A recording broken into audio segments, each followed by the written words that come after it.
Good evening, one and all. We welcome you to the international webinar series on holistic health, well-being, and sustainable development 2022, commemorating Azadi Ka Amrit Mahotsav, nation celebrating 75 years of independence, and United Nations Sustainable Development Goals (SDGs) 2015 to 2030, as part of awareness and campaigns in collaboration with Sri Holistic Health Foundation India and Sri Research Institute, Center for Art, Sciences and Wellbeing. Before we start our session, let's take the blessings of Almighty.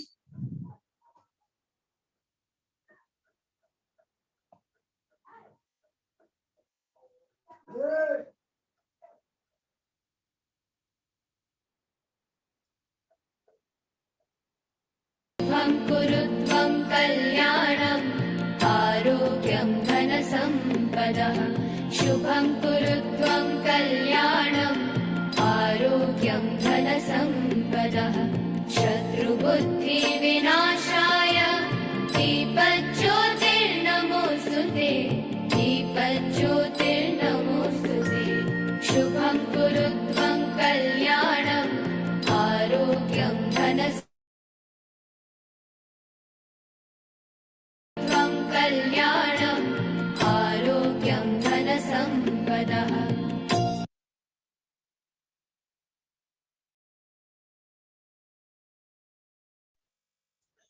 With the blessings of Almighty, we shall continue with today's sessions. Today is World Philosophy Day,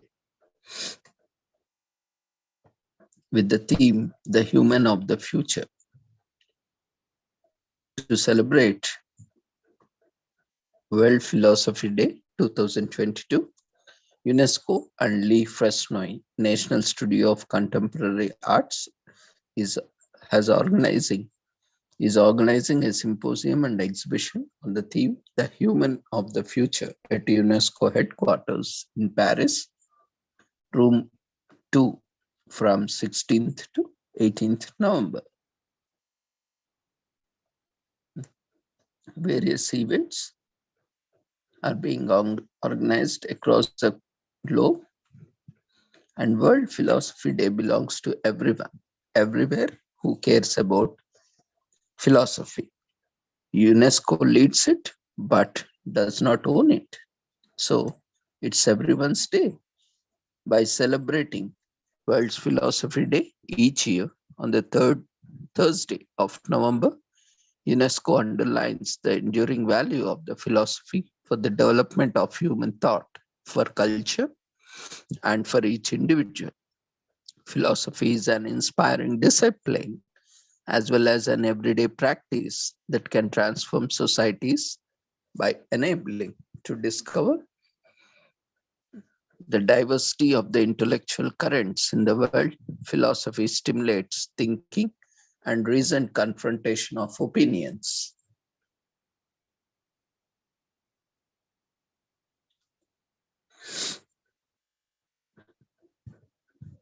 Philosophy helps to build a more tolerant, more respectful society. It thus helps to understand and respond to major contemporary challenges by creating the intellectual conditions for change.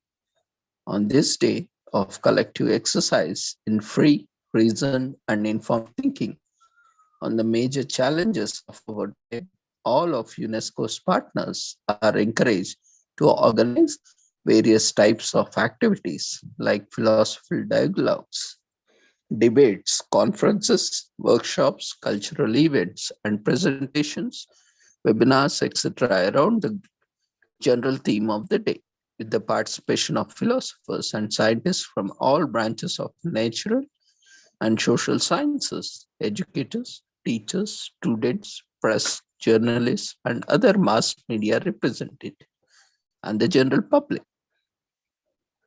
In order to build a better world, to move towards an ideal of peace, we know that we must adopt a philosophical approach, namely, we must question the flaws of our world. Beyond the tumult of crisis, philosophy is therefore essential when it comes to defining the ethical principles that should guide humanity.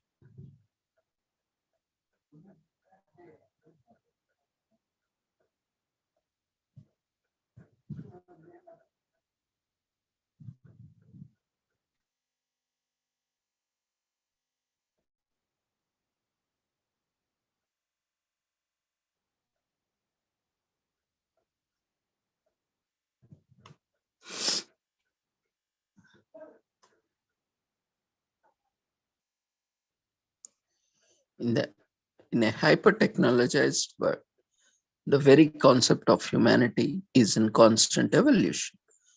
What do we call human today? What do we continue to call human, despite the obvious historical evolution and the uncertain future we face? Are we witnessing a transfiguration so radical that its own definition, in addition to the humanistic horizon, is outdated? How can we envisage the new figures of the human in the future? There are no simple answers to these questions, but rapid digitalization is undoubtedly having an impact. With its unique mandate, UNESCO Social and Human Sciences sector provides an ideal forum for interrogating these ethical and epistemological dilemmas and offers a multidisciplinary and multicultural perspective, bringing together various fields of knowledge. In collaboration with Lee Frenzy, Fresnoy Studio National des Arts Contemporains, a postgraduate art and audiovisual research center, a program that has been developed around the following themes and multidisciplinary structuring fields like anthropology, natural sciences, the non-human, post-colonialism, technology issues, gender, based, fictional inventions and perspectives of long time and the cosmos. And as part of this program, documentary screening, De Humani Corpus Fabrica, was scheduled yesterday, 16th November, at 8 p.m. at UNESCO headquarters at room number 125 Avenue D. Suffren, Paris 70. This film presents a succession of explicit images around the human body whose realism is likely to disturb audience. The theme of the human to come is the result of years of research and intense dialogue between artists, scientists, and philosophers. It was therefore obvious to include in this artistic and scientific emulation the screening of the documentary De Humani Corporis Fabrica, a work that brings the subject of human body to the cinema in an authentic way. The screening has been followed by a discussion about the film with the presence of Verena Paravel. So this screening was forbidden for children under 12 years old with a warning. The synopsis of this documentary was 5 centuries ago. The anatomist André Wiesel opened up the body to scientific scrutiny for the first time. Today, De Humani Corporis Fabrica opens the body to the cinema. We discover that the human flesh is an incredible landscape that exists only thanks to the looks and attentions of others. Hospitals, places of care and suffering are the laboratories that link all the bodies of the world. And today, the Philosopher's Ball, UNESCO invites the Philosopher's Ball company to its headquarters for the Philosophy Day. The Philosopher's Ball is an original artistic performance, a poetic dance show combining sound, video, and light. And the show is divided into 7 tablets, each one embodying a thought of a major philosopher.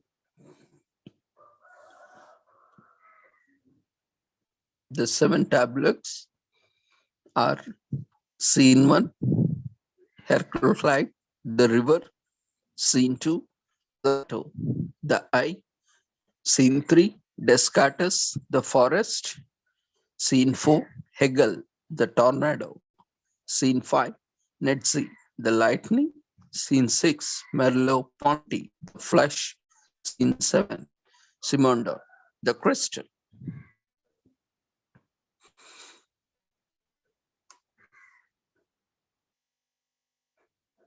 And tomorrow, that is 18th November, the UNESCO Silk Roads program is organizing philosophy along the Silk Roads World Philosophy Day parallel sessions marking the World Philosophy Day 2022, where 2 parallel sessions will be held at UNESCO headquarters in Paris and online, an international symposium on scientific and cultural exchanges along the Silk Roads and a roundtable on philosophical dialogue between the East and the West.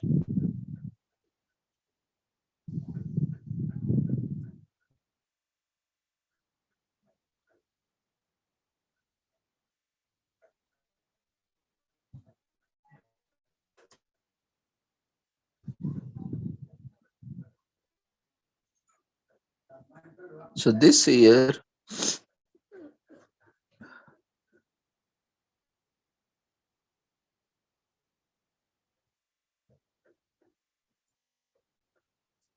and every year, UNESCO's World Philosophy Day supports the teaching of philosophy for children and has described the inclusion of philosophy in education as a significant contribution to all quality education. With the events only made possible by volunteer philosophers and support from individual donations, funders, and organizations willing to help, World Philosophy Day was established by UNESCO in 2008 as a way to support and promote the teaching of philosophy to children. It is held on the third Thursday of November every year. You can see the films and read about the Philosophy Foundation's celebrations. The Philosophy Foundation is one such, which is organizing various documentaries and shows on Thursday, 17th November, yesterday. Today. The Art of Happiness with Epirus and Friends. Is pleasure important to you? Do you want more of it? Do you dislike pain and suffering? If so, then this is a way to improve how you approach pleasure and pain in your life, according to ancient Greek philosopher Epicurus, and maybe one or two others who had some useful things to say about our relationship to pleasure and pain. So there are other such online inquiries during the day where we can consider how to die and live a bit better. So do you want to start living? If so, thought that you need to deal with the fear of death. Well, he had ways of doing so. Come and join us to find out how, so that you can stop worrying and start living Epicurean way. And the next online inquiry is how to shop better. Do you want more luxury, but without the guilt and cost? Do you want to live like a king without having to pay like a king? No, this is not a burglary course. This is how to get more for less and never run out of it. So, how to find out how to want for nothing, not want nothing, at the ancient Greek agora shopping mall for some shopping and spending tips. How to eat better? Do you want to enjoy food more without putting on weight? You may think it is not possible. Well, the Epicurus think again. He has a magic formula, though it's probably not what you think it is. So find out what it is and how you can achieve this. Impossible. Similarly, various philosophers across the world has offered various solutions for the real life problems. So, like Aristotle, Plato, and many others, there are various videos, online documentaries, which can get insights into what the philosophy of life and various aspects of life. So this is a wonderful opportunity for everyone to know about the life and body and soul and various aspects that are related to mind, body, and soul, and various aspects that revolve around them.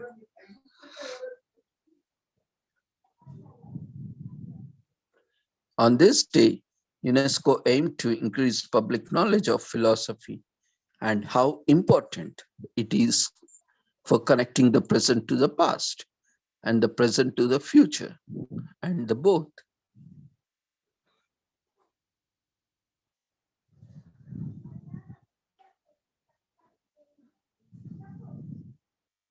After inaugural observance of World Philosophy Day, UNESCO decided that it was important to formalize the celebration of philosophical contemplation globally in 2005.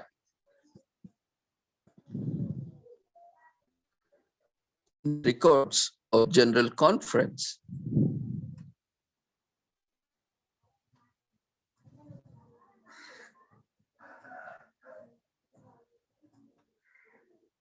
(33rd session), Paris 2005, were released by UNESCO in a 726-page multilingual program, and the meeting records 2 years later in 2007. It highlighted the value of philosophy among young people and as a discipline in observers of the World Philosophy Day. By observing World Philosophy Day, the UNESCO General Conference sought to make philosophy more widely known, particularly among educators. The purpose of celebrating World Philosophy Day is to inspire individuals to learn more about philosophy and develop their philosophical discourse. The study of philosophy is essential for improving our understanding of the world. It is also a step in the direction of international cooperation and harmony. The proximity of World Philosophy Day to international tolerance doesn't seem to be a coincidence at all. The day also teaches us the value of investigating, researching, and studying both historical and contemporary events. This can give us a window into the world of future and teach us how to meet our issues in more effective way.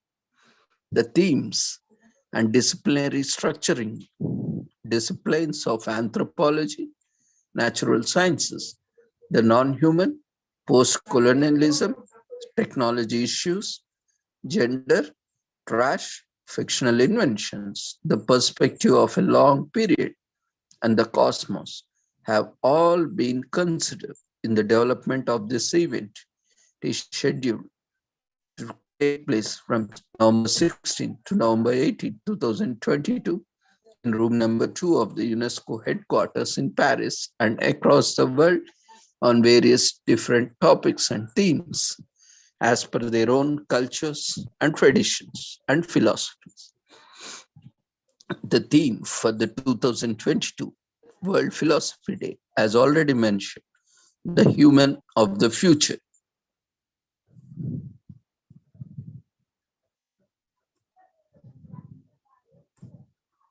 Today, we are also commemorating World Prematurity Day. World Prematurity Day spreads awareness about preterm birth and the concerns about premature births for their families.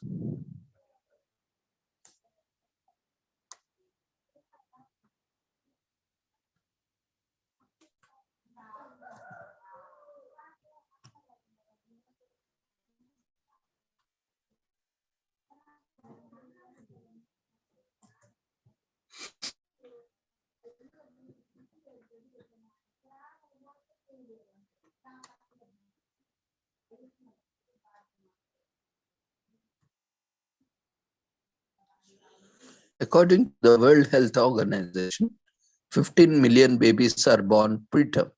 This means 1 in 10 babies is born too early. A baby is considered premature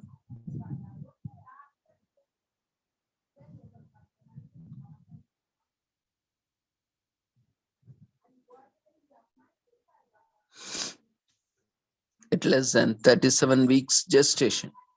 The number of preterm babies continues to rise. The countries with most preterm babies births include India, China, Nigeria, Pakistan, Indonesia, and the United States. Premature births raise concerns because these babies face an increased chance of disability. Some of the most common disabilities and health issues include cerebral palsy, developmental delay, asthma, hearing loss, vision problems, intestinal problems, and recurrent infections. Other babies face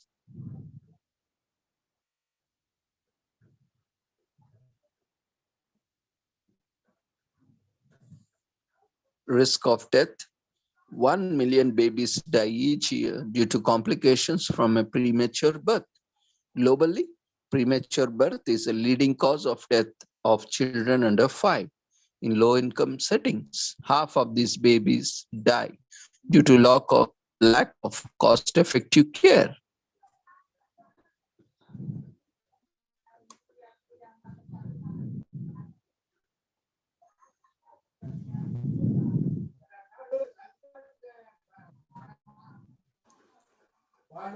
In low-income settings, half of these babies die due to lack of cost-effective care and a lack of primary care for infections and breathing difficulties.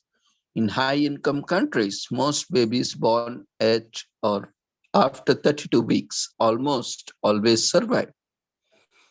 Helping babies live. Premature babies are tiny and their organs are often underdeveloped. The world's smallest premature baby to survive is baby Sevi. She was born at 23 weeks and weighed just 8.6 ounces. Doctors told her parents she only had hours to live. 5 months later, she was discharged from the neonatal intensive care unit, in short known as NIC, in San Diego, CA. Access to cost-effective health care in a neonatal intensive care unit, that is NICU, dramatically increases the chances of survival for preemies. The availability of steroid injections to strengthen the baby's lungs in utero and antibiotics to treat infections are also essential. Additionally, a type of care called kangaroo care, where the mother makes skin-to-skin contact with her baby for several minutes a day, provides many benefits to the tiny baby. Each year, an increasing number of countries celebrate this day. Events include public art installations, public health meetings, parliamentary hearings, marches, conferences, webinars, online and offline events. We can involve in various ways and commemorate and support this day by reaching out to a mother with a premature baby in the NICU. Go Purple to help spread awareness. Wear purple, light up your office or home purple, or light up a purple diya or a lamp. Volunteer at your local house where many parents of premature babies stay when their prima is in NICU. Knit preemie hats for babies staying in NICU. Take the Kangaroo Mother Care Challenge, and you can also, care for your uh, or care for preemie babies by providing mother care. Like you can offer skin to skin contact with the baby, and it can provide multiple benefits. Learn about famous preemies, including Stevie Wonder, Sir Winston Churchill, Mark Twain, and Jonas Kepler, and many more. If you had a premature baby, share your story with others. And the first International Awareness Day for the preterm birth was created by the European Parents Organization. In 2008, the organization celebrated the first official World Premature Day on November 17th, 2011.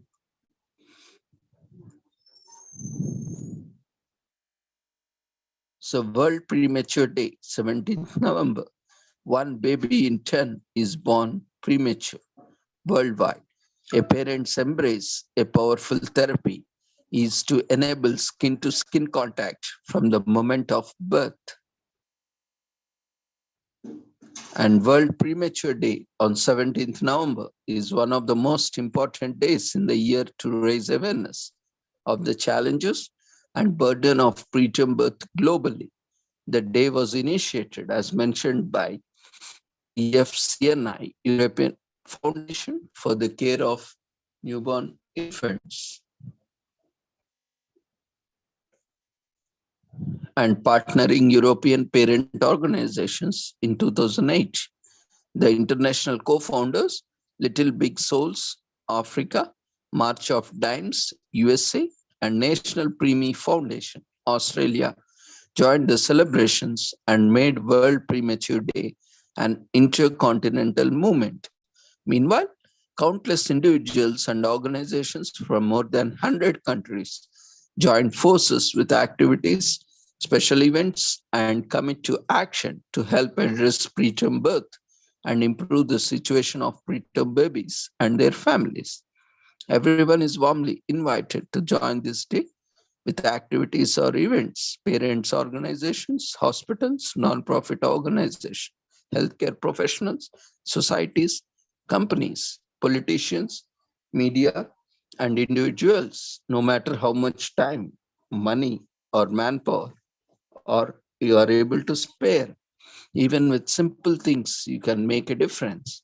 Besides, the color purple, which stands for the sensitivity and exceptionality, the socks line have become a symbol for World Prematurity Day. The small pair of purple socks, framed by 9 full-size baby socks, symbolizes 1 in 10 babies is born preterm worldwide. The global theme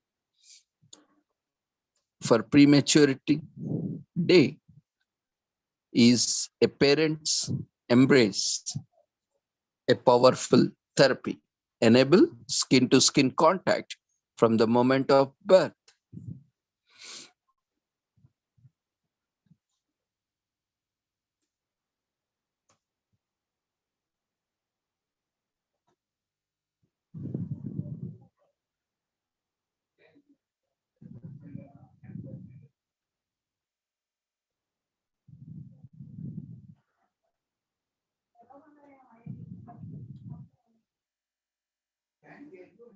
So with this, we shall conclude this World Prematurity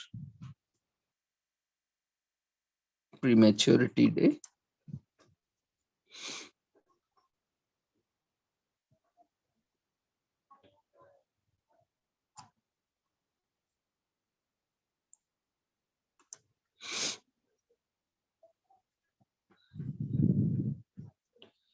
And let's quickly, before we conclude, look at a few facts About preterm birth, the World Health Assembly, decision-making body of World Health Organization, provided the first definition of the preterm birth in 1948.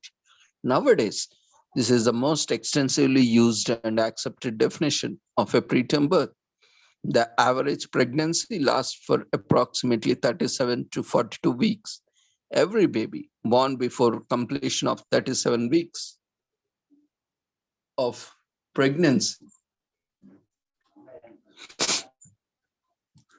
also called weeks of gestation, is considered as preterm.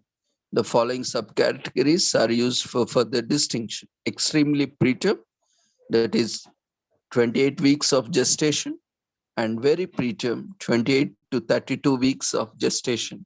Moderate to late preterm, 32 to 37 weeks of gestation. Late preterm may be still be deferred with referring to 34 to 37 weeks of gestation. So preterm babies are also differentiated in terms of unusually small baby length and weight for the number of weeks of pregnancy. Gestation period, also called as gestational age. Babies born preterm have much higher rates of low birth weight. Low birth weight refers to the babies who are born weighing less than 2,500 grams, about 5.51 pounds. Very low birth rate refers to babies with a birth weight less than 1,500 grams, about 3.30 pounds. The concept of small for gestational age describes babies who are smaller than usual average for the number of weeks of pregnancy. Worldwide situation, worldwide estimated 15 million babies are born preterm annually. That means one baby in 10 is born premature worldwide, and the number is rising. Preterm birth complications are the main cause of global under 5 deaths. Preterm birth complications were responsible for nearly 1 million deaths in 2015. 3/4 of them could be saved with current cost-effective interventions in NICU. Many survivors face a lifetime of disability, including learning disabilities and visual or hearing problems. Across 184 countries, the rate of preterm birth range from 5% to 18% of babies born. Inequalities in survival rates around the world are stark. In low-income settings, half of the babies born at or below 32 weeks died due to lack of feasible, cost-effective, and basic care. Example, warmth, breastfeeding support, basic care for infections, and breathing difficulties. In Europe, preterm birth is one of the 2 leading causes for neonatal mortality and accounts for more than half of all deaths in later childhood. Prevalence rates of preterm birth range from 5.4 to 12% of an average of 7.3% of all live births. So when looking at the causes and risk factors, preterm birth occurs for a variety of reasons. The majority of preterm births happen spontaneously. Experts have identified several factors which may increase the risk of preterm birth. Some of these risk factors are modifiable, meaning they can be changed to help reduce the risk, while others cannot be changed. However, in about 50% of the cases, no cause for the baby born too early can be identified, like medical conditions, pregnancy history. For example, a mother having born a preterm baby before is at higher risk of another preterm birth within the next pregnancy. Multiple pregnancies, the most common complication of a multiple pregnancy is a preterm birth. Assisted reproductive technologies. Reproductive treatments are linked to multiple pregnancies and hence to preterm birth. uterine or cervical abnormalities. For example, a short cervix might favor preterm birth. During pregnancy, the cervix gradually softens, decreases in length as the baby grows to prepare birth. As consequence, the cervix might begin to open too soon. Infections and chronic conditions. Infections of the uterus through urinary tract infections or bacterial vaginosis, an imbalance of the bacteria that are normally present in the vagina, or non-communicable diseases such as, for example, diabetes, high blood pressure, asthma, or renal and cardiac disorders. Pregnancy complications. Gestational diabetes and preeclampsia are two examples of typical pregnancy complications. Due to preeclampsia, women may need to give birth early to avoid serious health problems for both the mother and the baby. Genetic influence, specific fetal and maternal genotypes, a person's type of genes for a particular inheritable trait, are also associated with the risk of preterm delivery. And there are various other modifiable lifestyle risk factors, such as lifestyle patterns. Factors like an unbalanced diet, underweight or overweight, obesity, smoking, alcohol or drug consumption, a high stress level, and exposure to environmental pollutants. And apart from this, healthcare, no or late antenatal care might inhibit identification and therapy measures at an early stage. And apart from this, demographic factors like age, particularly young, less than 17 years, or older women greater than 35 years are at higher risk for preterm birth. That's why we always encourage, marriages are done above 18 years. Now, with the new legislation, about 21 years of age and below 30 years of age, so that there are these kind of, pregnancy related and birth related complications are reduced. The earlier the marriages, the more the complications, and even the later the marriages, similar complications do exist. And socio-demographic determinants, socio-demographic, economic disadvantages like low education level, low income, few social support might play a role for preterm birth. Ethnically, there are higher preterm birth rates reported in Black than white women in the US.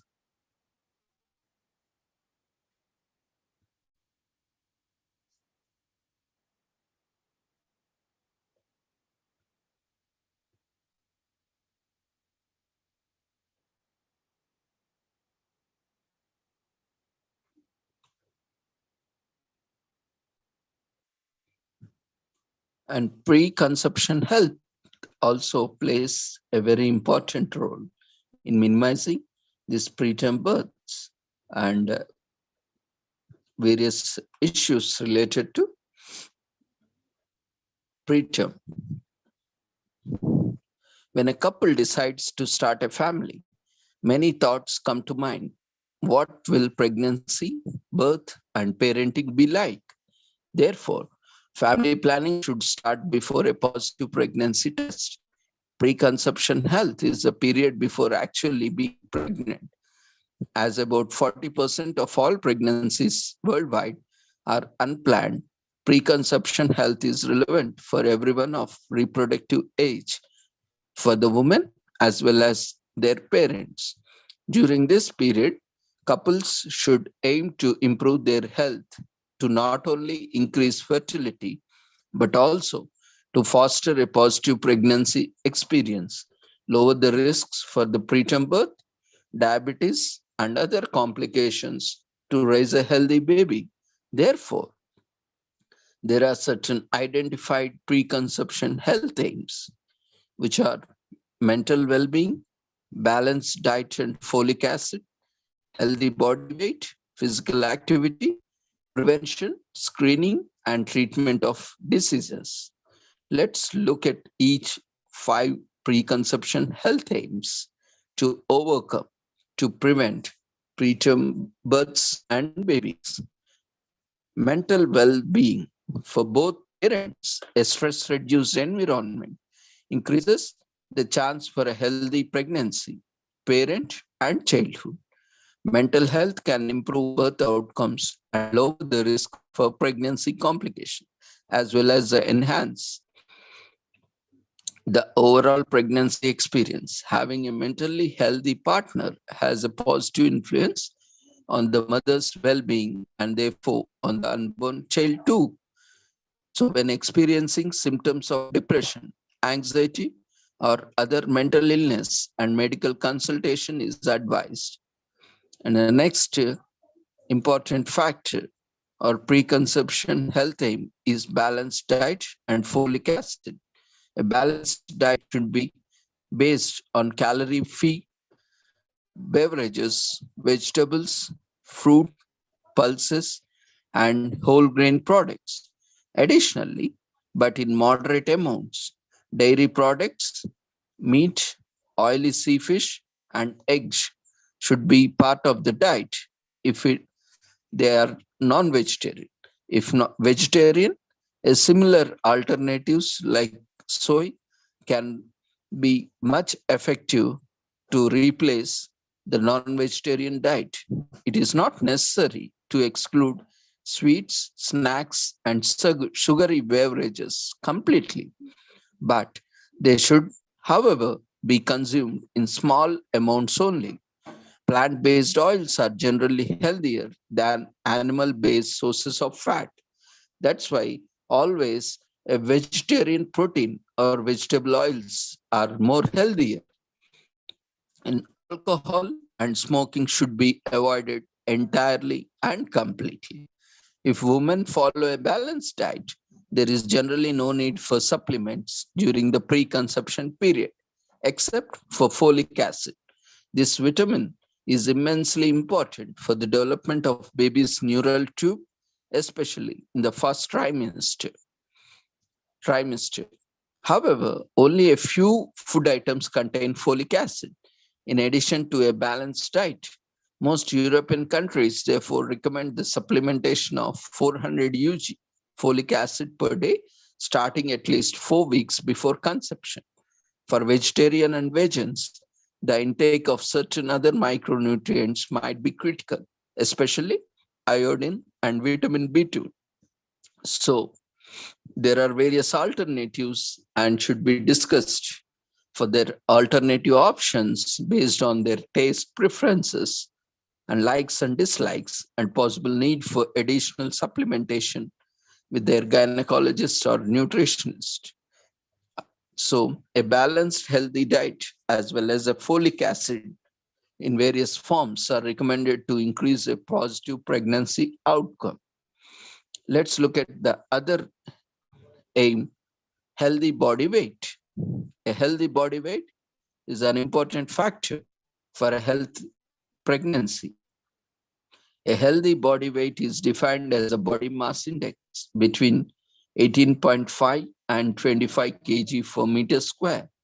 If you want to calculate your BMI, you can use any of the BMI calculators.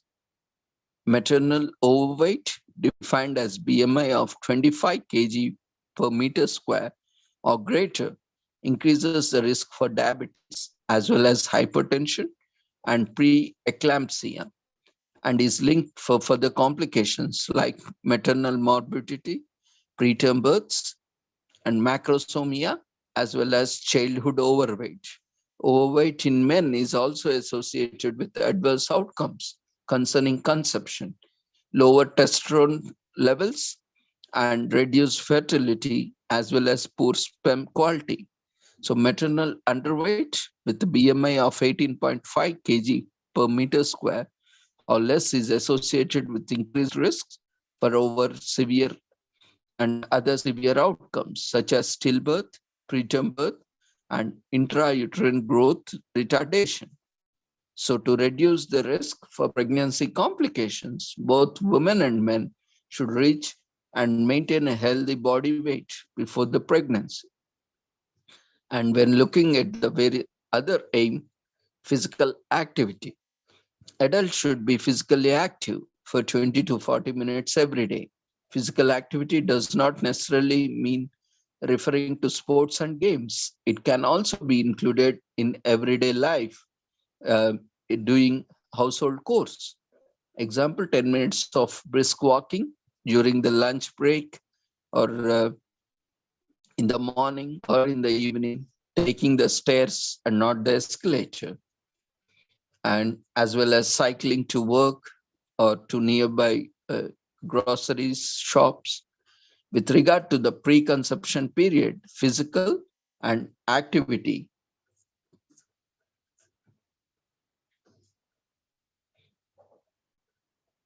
physical activity increases fertility and health related quality of life. It also simultaneously decreases the prevalence of depression and insulin resistance for women with polycystic ovary syndrome, that is PCOS in short, and helps to maintain a healthy body weight. So, once pregnant, physical activity should remain part of the daily routine. And coming to the final goal or aim, prevention, screening, and treatment of disease. Vaccinations prevent certain diseases that can be life threatening for an unborn baby. Example, measles, rubella, chickenpox, and whooping cough. Having the vaccination status checked before getting pregnant is especially important. Only so-called live vaccines are contraindicated for pregnant women. Our advice is vaccinations need to be kept up to date. Have your doctor check your vaccination status and give you booster vaccinations if necessary, if skipped, to avoid passing on carriers or carries to their child. Women and their partners should additionally have a dental checkup during the preconception period. Both partners need to consult dentists and improve dental care if necessary, as many medicines must not be taken during pregnancy. Women planning to get pregnant should discuss current treatments with their doctor. Adults with chronic diseases should aim an optimal medication regime to achieve a good metabolic control and avoid potentially harmful situations for the baby. For example, increased blood sugar levels in pregnant women with diabetes type 1 or type 2 can cause congenital malformations in babies. Additionally, it was also shown that diabetes and hypertension reduce the men's quality of sperm. Smoking and drinking should be avoided completely by women and their partners, also by the during the preconception period, as smoking and drinking influences fertility negatively and can harm the unborn baby. So when thinking about getting pregnant, a consultation with a healthcare professional is highly recommended.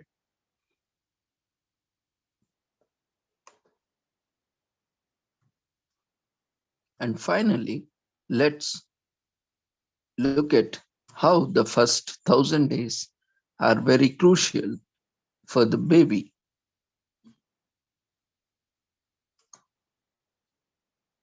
So why the first 1,000 days of life matter?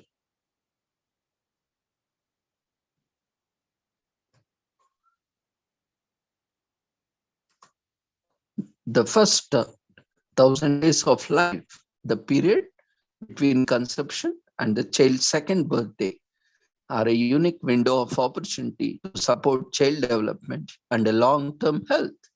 This critical period of time has an enormous short and long-term impact in the health and well-being of unborn babies, infants, and young children, as well as on the pregnant and lactating women. Environmental factors and nutrition during the 1,000-day window can have positive effects on a baby's growth, brain development, digestive tract, metabolism, and immune system.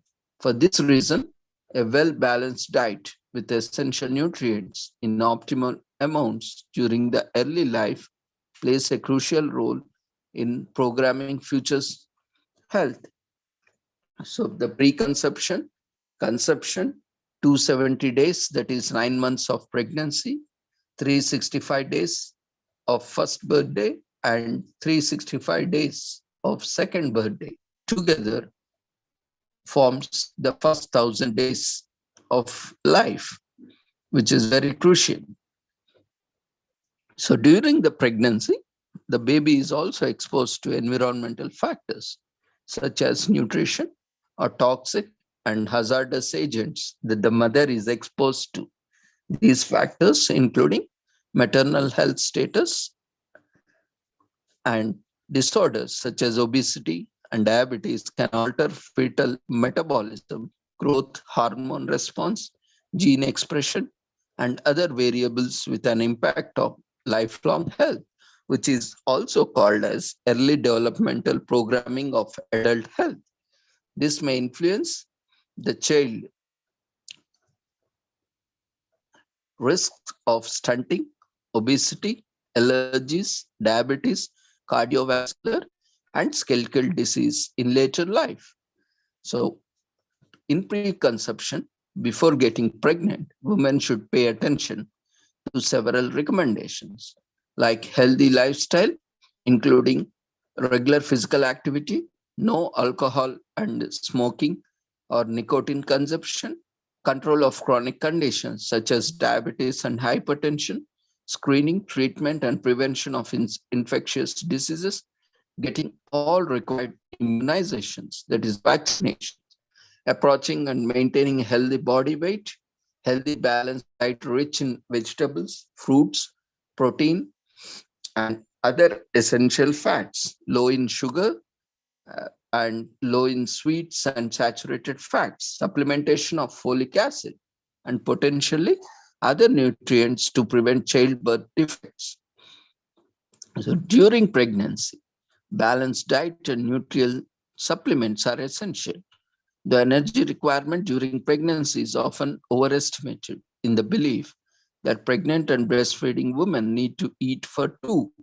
In fact, the energy requirement is only minimally increased during pregnancy. It's about 10%, that is approximately 200 to 250 kilocalorie per day, higher at the end of pregnancy.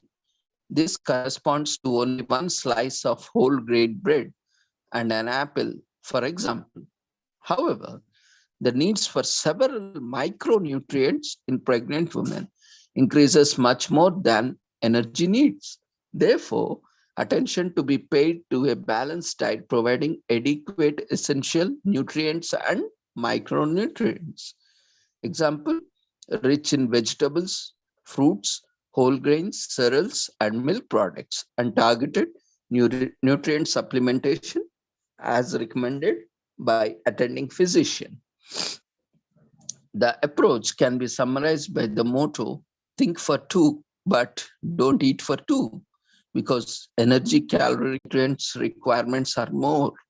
So appropriately, the diet has to be planned.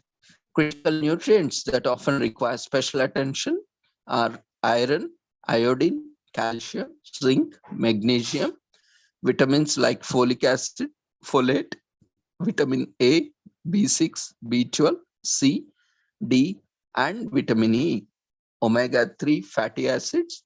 Example,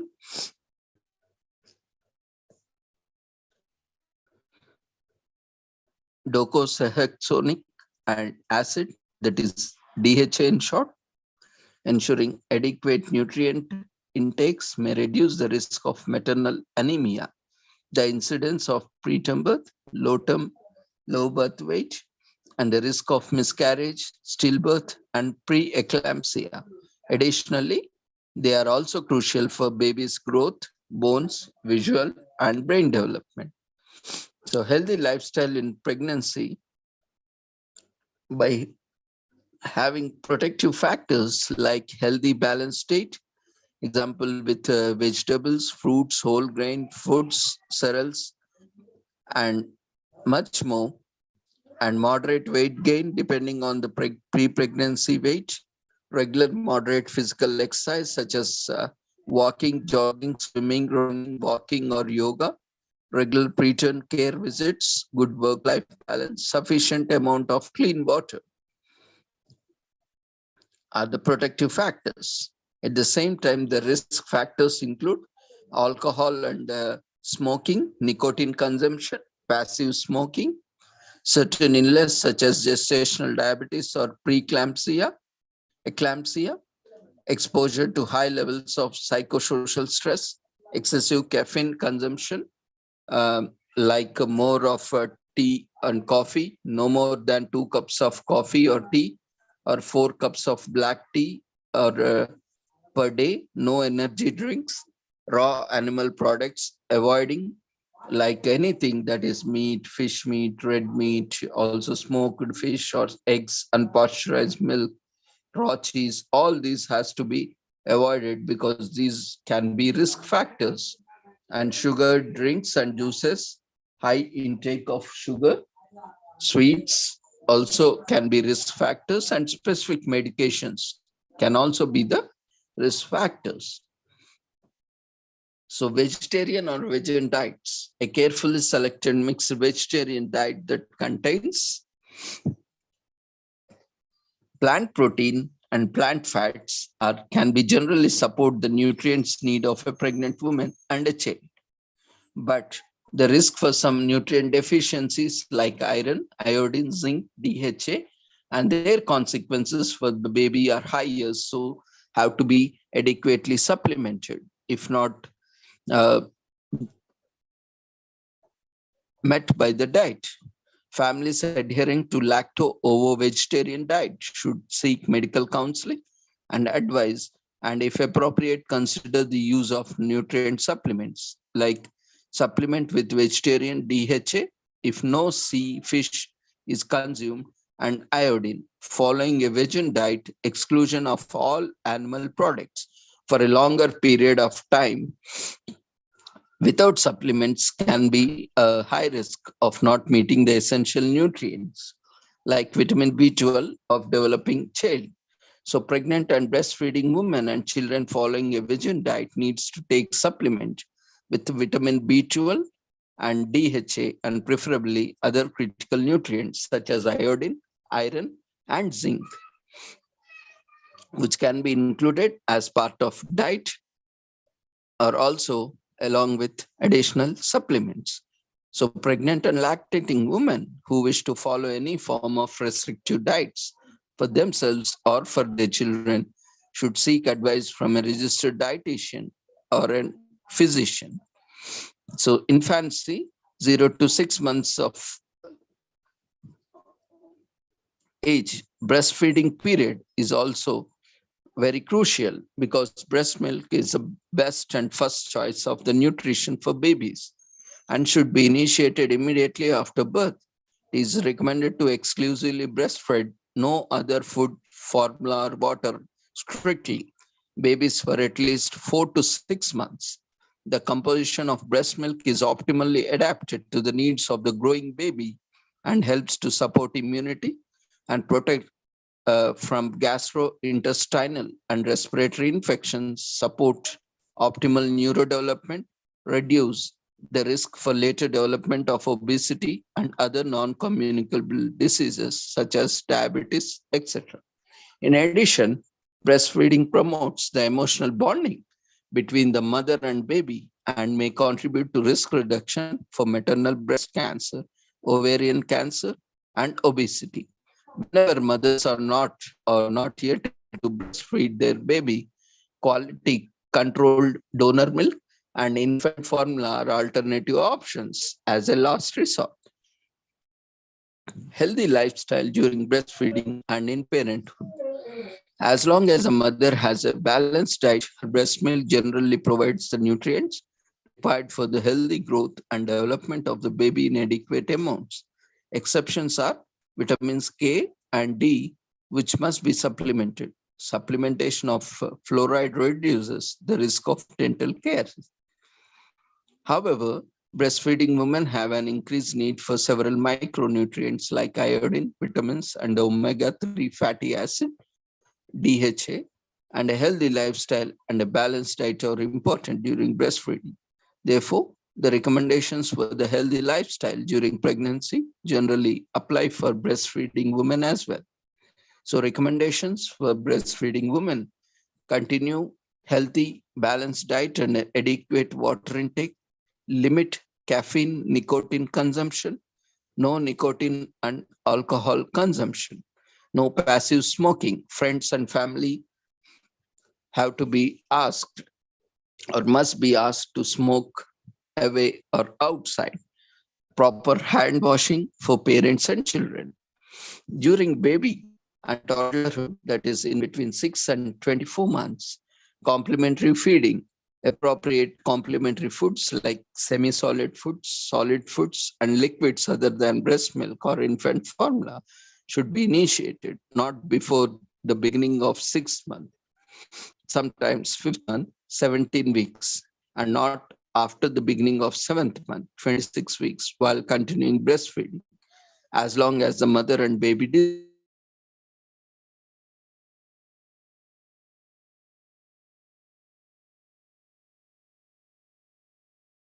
feeding can be continued up to 24 months of age of baby. As all babies develop at a different pace, parents should pay attention to the developmental signs to know when the baby is ready for solid foods. Generally, it is after first 6 months, or it can vary up to first 12 months, depending on the baby. Exclusively breastfeeding or alternative breastfeeding substitute should always, start after 6 months. Introduction of complementary food should be introduced one time according to the development stage of the infant, with one milk meal replaced by solids each month until 3 solid meals are reached. So when we introduce complementary food, 2 times breastfeeding and 1 time complementary food. In the next month, 1 time breastfeeding and 2 times complementary foods. And in the 3rd month, 3 times complementary food along with the breastfeeding should continue until 12 months or 24 months of age, as long as the mother can breastfeed. Additionally, water should be offered once the infant gets the 3 meals of solids. Recommendations regarding timing and options of complementary foods vary between countries and countries. So you may consult your pediatrician or gynecologist or a physician for your country schedule. Continue breastfeeding as long as the mother and baby desire. Do not discontinue breastfeeding even if shifted to 3 times solid meal or complementary foods. Complementary feeding should include a variety of flavors and foods, especially vegetables, fruits, whole grain proteins, and plant protein source foods to cover the nutritional needs of the growing child. Furthermore, iron-rich foods as well as other nutrients and micronutrients should be recommended, and nutrient-poor foods that contain excessive sugar, fat, or salt should be avoided. Spoon feeding is very important for age-appropriate development to provide adequate nutrition and promote healthy eating habits in infants. Cultural practices, maternal preferences, and available foods have to be taken into account. Foods and beverages to be avoided, like formula milk or any other milk, for the first year of life. Small amounts of cow milk can be mixed with food from 6 months. Sugar sweetened beverages, fruit juices, and sweet infant teas are to be avoided. Honey, that is not fully pasteurized should be avoided in the first year of life and can be used diluted in hot water, limited quantities at limited servings. Supplements in the first year of life. Supplementation of vitamin K is recommended for protection against bleeding. Vitamin D and fluoride protect the baby's bones and teeth. So with these recommendations, one can avoid preterm births and reduce preterm infant mortalities. So with this, we shall conclude this World Prematurity Day, which is one of the most important days in the year to raise awareness on the challenges and burden of preterm birth globally. So with this, we shall conclude today's commemorations and sessions. So see you all tomorrow at the same time. Take care. Good night.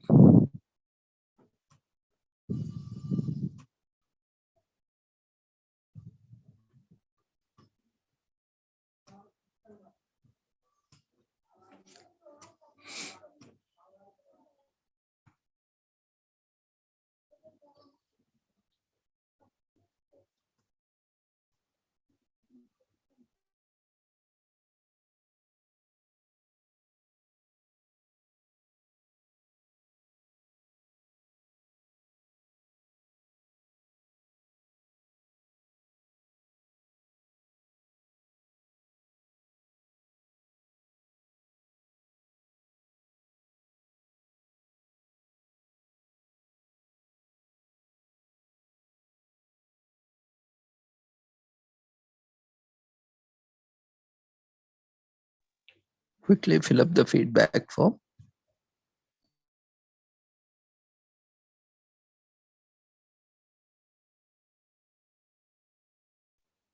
Feedback form has been raised. Dear friends, quickly fill up the feedback form.